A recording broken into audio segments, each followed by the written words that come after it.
All my wildest dreams are coming true.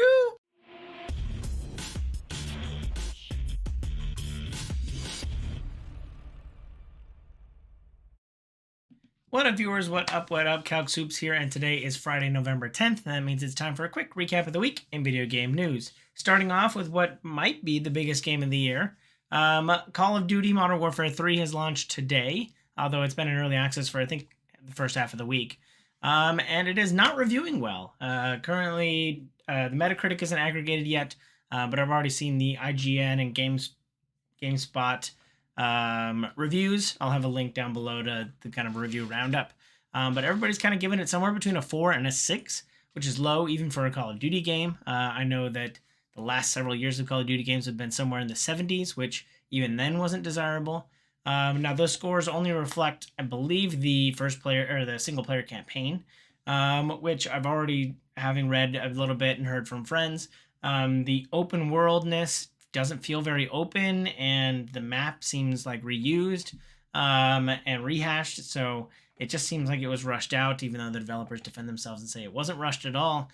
And yeah, I think, and the one thing that I've heard about the multiplayer is that in order to access the current multiplayer build, you have to sign in via Modern Warfare 2's login or something like that. I don't quite know all the details. I haven't played it myself, but yeah, it just seems like a lot is going wrong, and they're kind of, they're not doing well. Yeah, I mean, even retreading some of the same maps from what I've heard, like this is all just a retread of the same map.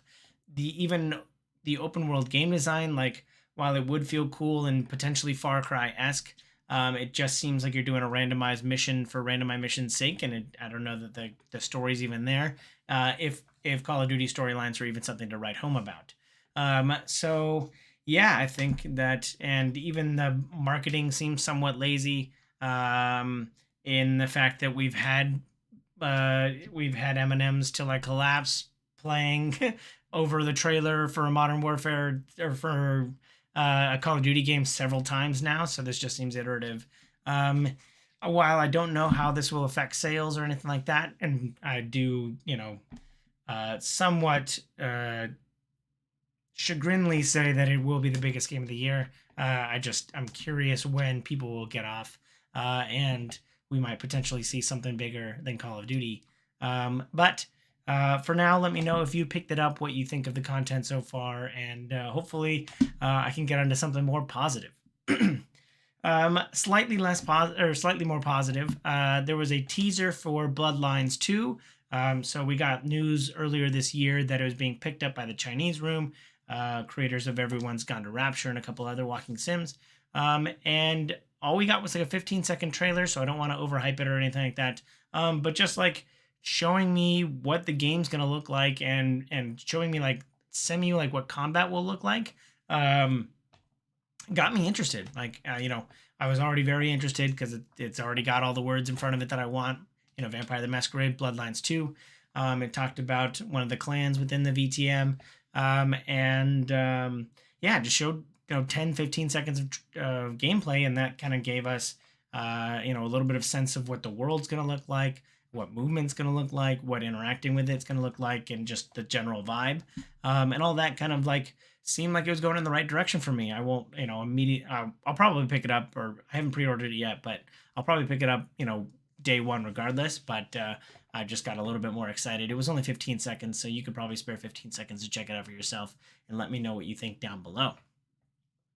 Dead by Daylight continues to add to its slasher menagerie, as they've already have Jason and Freddy and Michael Myers. I think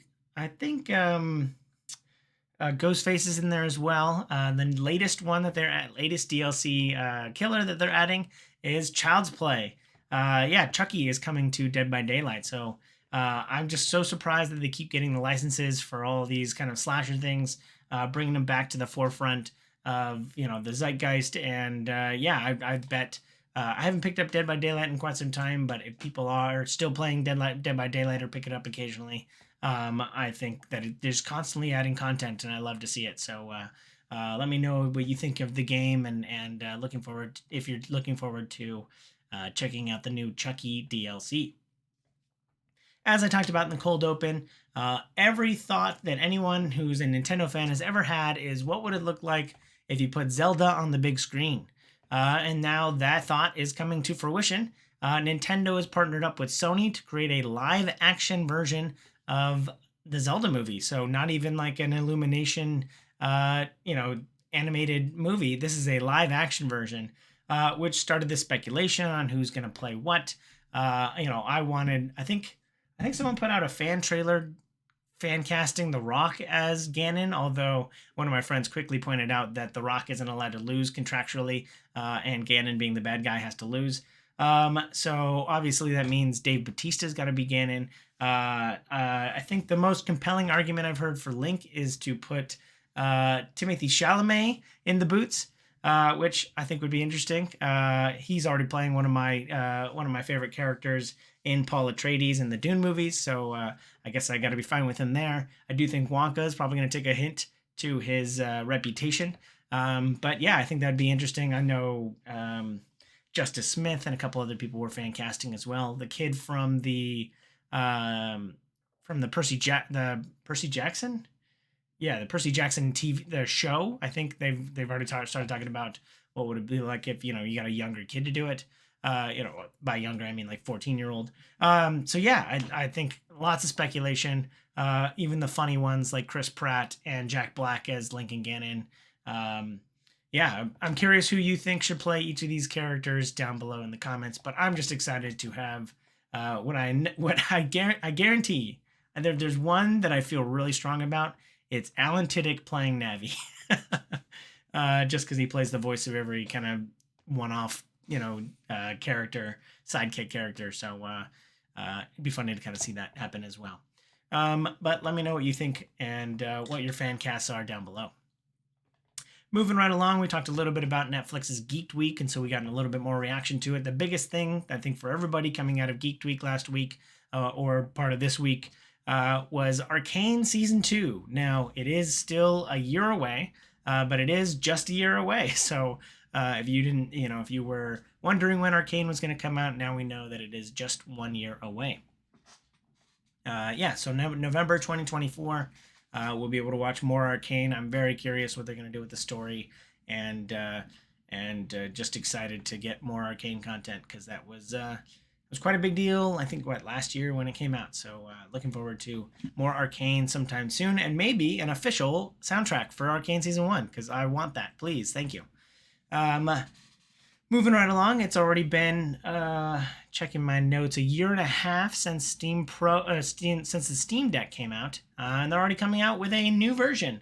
I think there had already been kind of rumors that they were going to continue to iterate on it even when it first launched. But now Valve is putting out an OLED version of the Steam Deck. I've dubbed it the Steam Deck Pro. I don't know what they're actually calling it. And the fact that no one could really get a Steam Deck, like people who wanted one couldn't get one for like the first year. So I think they've only been kind of widely available for like 6 months, and then there's already a new version.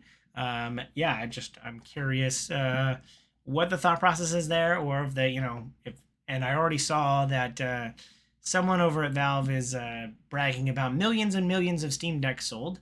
I'm one of them, and I know a handful of my friends are too. A new version coming out before kind of, I think, the life cycle of the old one has dropped. So there was already 3 different SKUs for it, I think, based on how big of a hard drive space you wanted with your Steam Deck. So adding another 1, 2, or 3 to that as well is going to be quite confusing for people who want to pick it up on the shelves. Although, can you only buy them through Valve directly? Or can you get them through other retailers? I don't know. Something to look into. But let me know if you're mad or glad about the Steam Deck OLED version coming out soon. Speaking of Sony is trimming some of the fat of their game slate. I think when they purchased Bungie, they were talking about how they were going to use Bungie as kind of a model to develop more live service games. And then now they've found out that games as a service is a 4-letter word, and has quite a lot of baggage and semi-nuclear badness around it. So I don't think, yeah. So they're trimming down. They had 12. It sounds like they had 12 games in development that were all games as a service, and they're dialing that back to 6 by 2026. So we will have less games as a service, less of these live service evergreen games that are constantly trying to monetize you, and more, hopefully, single player action RPGs that people know and love. So good on Sony for chopping down some of those trees before they get too ahead of themselves for games that people probably don't want. I've just got a little thought experiment. Since basically all sales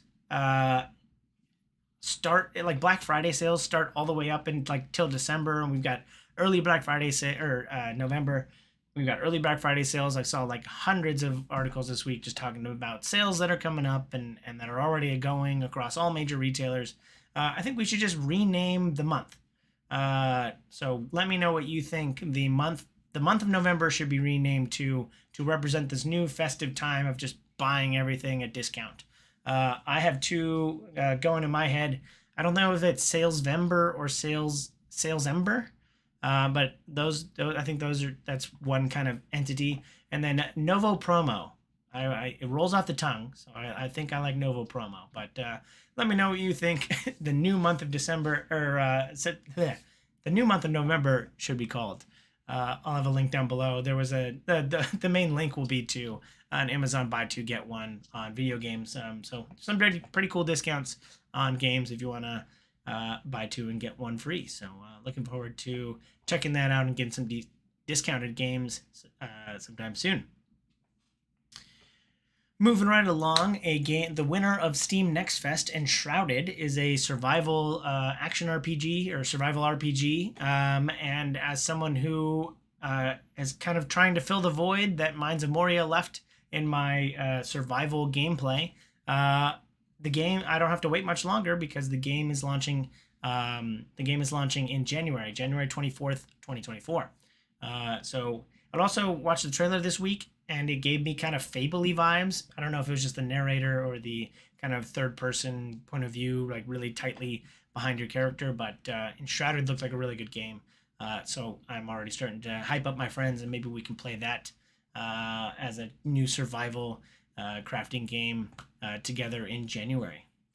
Last but not least, I am very excited for Invincible Season 2 to have been started up. I think it started last week. But in the Invincible universe, there is a visual novel game coming out next week. So I'll be looking forward to seeing what the reviews are for that. It's all around Adam Eve, and it actually has combat in it. So I haven't played a lot of visual novels, but I don't necessarily see combat all the time. It's just more like decision narrative. So I'm really curious, and there was even like leveling up in there. So hopefully this kind of raises what to expect in a visual novel, or at least makes it a little bit more engaging than I would think a visual novel typically is, because that's not usually my jam. Not to yuck anybody's yum, but yeah, I'm looking forward to the Adam Eve visual novel game coming out soon. Let me know what you think down below.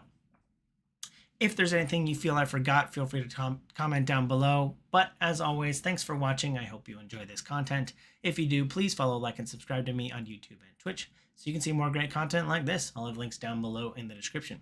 Thanks again. I hope you have a super day. I hope you have a super weekend. And I hope you have a super day. Bye!